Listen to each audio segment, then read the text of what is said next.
Well, today you are listening Monday with the Mayor here on 18 WJTS, and we are on the phone with Town Manager Chris James, the Town Manager of Ferdinand. Thanks for joining us.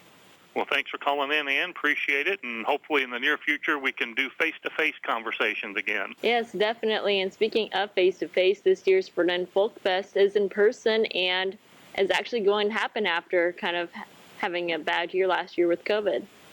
That is correct. We are pushing ahead as full steam ahead as possible I think we're down to the last 3 weeks before September 18th rolls around, and we'll have the 11th annual fest. And right now we're kind of in the I-dotting, T-crossing phase of things. Most of the heavy work has been done, just doing a sort of a last finalization of our booth sponsors and some of the non-main stage performance schedules with our market stage and the children's activities at the lower shelter house.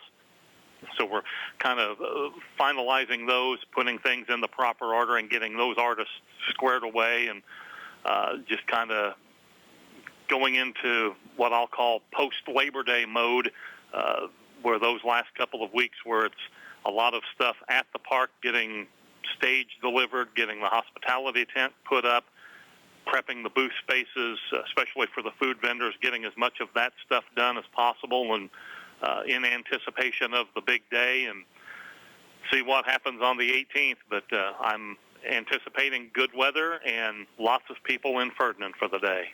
Are you expecting a record-breaking crowd this year? Part of me is thinking the numbers will be up just because, as you referenced, last year no one really had any event.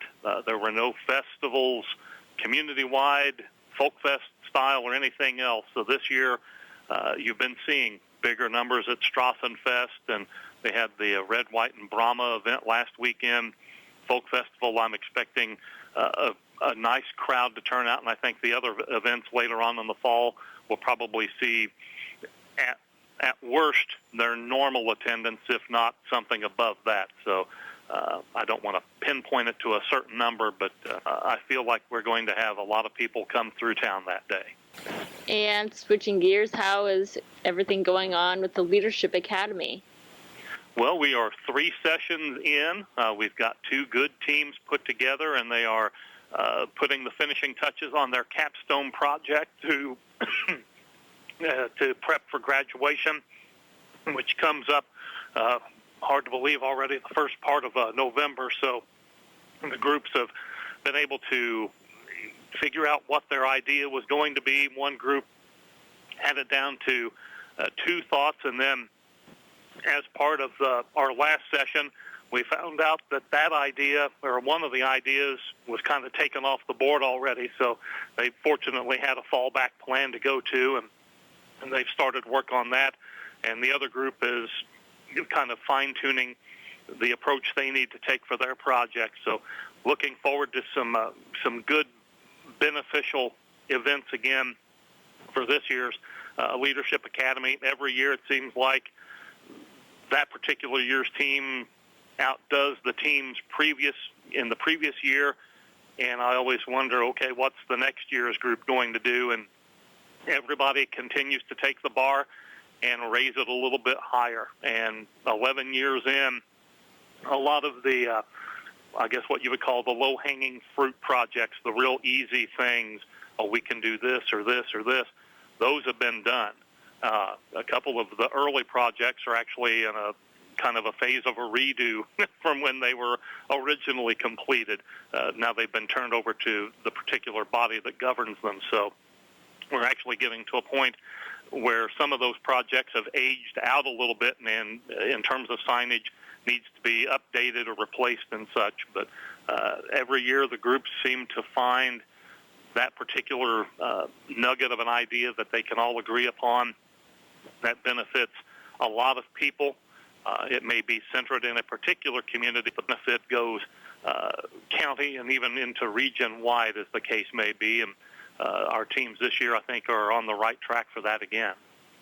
Yeah, that sounds all very good and just awesome what they're doing here for the community. Yes. And switching gears again, masks are now required to enter the Ferdinand Town Hall. They are. I'm not sure the duration of this particular mandate. I know a couple of weeks ago we had our actual regular council meeting, and at that time council voted to extend for another month our basic procedures for how we were dealing with COVID, and then it was discussed that the numbers were trending upward. What would be the case if we became red again? And we kind of had a discussion on that, and as soon as the state came out with their information on that Wednesday, I reached out to council and said, okay, we've been put back into red status. What do we want to do and when?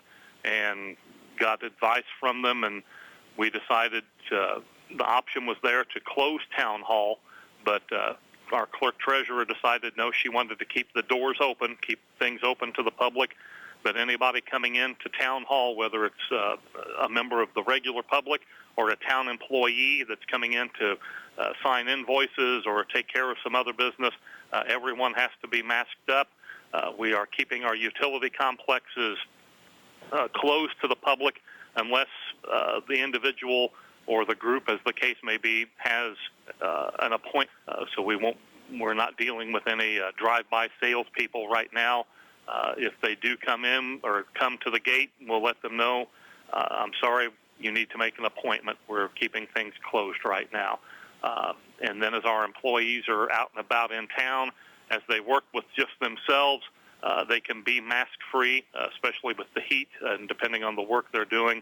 But if they were to be having individual contact with a member of the public, whether for a utility question or some other conversation, then our guys and gals will be masked up, and we'll continue that until the numbers start to dip back down again.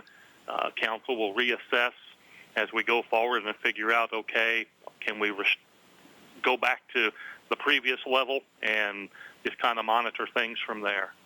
Well, that's all I have, so thank you for joining us today. Well, I appreciate it very much, Ann, and I just also want to let folks know, with next Monday being Labor Day, Town Hall and our utility complex is going to be closed. Trash pickup will move what normally would be on Monday the 6th. It'll now be on Tuesday, September 7th. Have your stuff out on curbside by 7 a.m. on that day. Well, thank you for all those important details, and again, thanks for joining us today. Well, thank you for calling in, Ann, and as I mentioned at the start, look forward to having face-to-face conversations with you in the very near future. Yes, well, today you've been listening to Monday with the Mayor here on 18 WJTS, and we've been on the phone with Ferdinand Town Manager Chris James.